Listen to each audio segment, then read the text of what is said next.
Trending sa social media ang isinagawang Fiesta ng Diyos ng Members Church of God International noong linggo. Number 1 pa sa Twitter Philippines Trends ang hashtag Feast Dedicated to God. Naritong report ni Aiko Miguel. Kung dati ay nasa isang sulok lamang sila sa mga lugar na madalas nating nadadaanan, minsan ay tila nakalimutan na ng lipunan. Sa isang one-of-a-kind event na inorganisa ng Members Church of God International o MCGI, ay sila naman ang bida.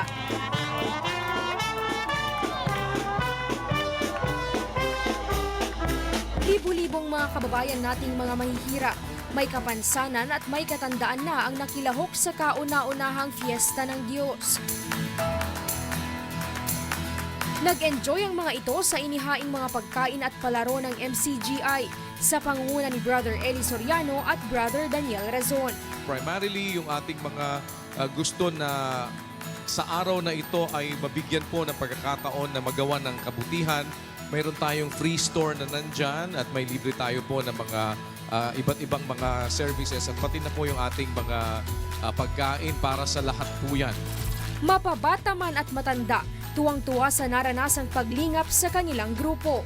Hindi lamang ang mga bisita sa Fiesta ng Diyos ang namangha sa pagtitipon na ito, kundi maging ang mga netizen.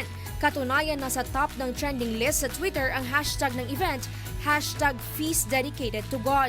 Umapaw rin sa Facebook ang mga posts ng ating mga kasangbahay. Ang ilan sa mga ito, kasama ang kanilang mga bisita at mahal sa buhay. Habang ang ilan naman ay may mga palarong ginawa sa kani-kanilang dako. Sa post na ito ng netizen na si Aiki Lapasaran, na antig ang ating mga kababayan dahil sa mga nakakaantig niyang larawan. Binuksan din sa publiko ang isang bazar na bawal ang utang dahil ang inyong kailangan ay libre lang makakamtan. Ito ang free store na konsepto ni Kuya Daniel Razon.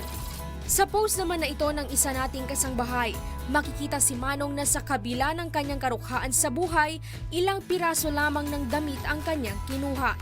Bukod sa Pilipinas, nakiisa rin sa Fiesta ng Diyos ang ating mga kababayan sa iba't ibang bansa. Higit pa sa festivity o kasiyahan ang Fiesta ng Diyos dahil hindi lamang ang tiyan ng mga bisita ang nabusog, kundi pati ang kanilang mga pusong nakaramdam ng paglingap at pagtanggap sa pagdiriwang. Ayon kay Brother Eli Soriano, ang overall servant ng MCGI, hindi ito ang una at huling pagkakataon na isasagawa ang natatanging Fiesta ng Diyos. Makaserve sa inyo.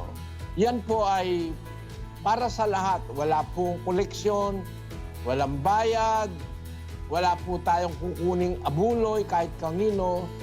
Yan po ay kagandahang loob ng Diyos sa atin na nag-utos sa mga lingkod niya na magpakain, maghanda. Hindi po masama, hindi labag sa kalooban ng Diyos, maghanda tayo para makapagpakain ng kapwa. Tayo po ay dapat magmahalan, magbigayan, magtulungan at magmalasakitan. Isang uri ng pagmamalasakit na natutunan namin sa Diyos na nakasulat sa Biblia, lingapin ang mga dukha, ang mga kapuspalan. Aiko Miguel, UNTV News and Rescue, Quezon City.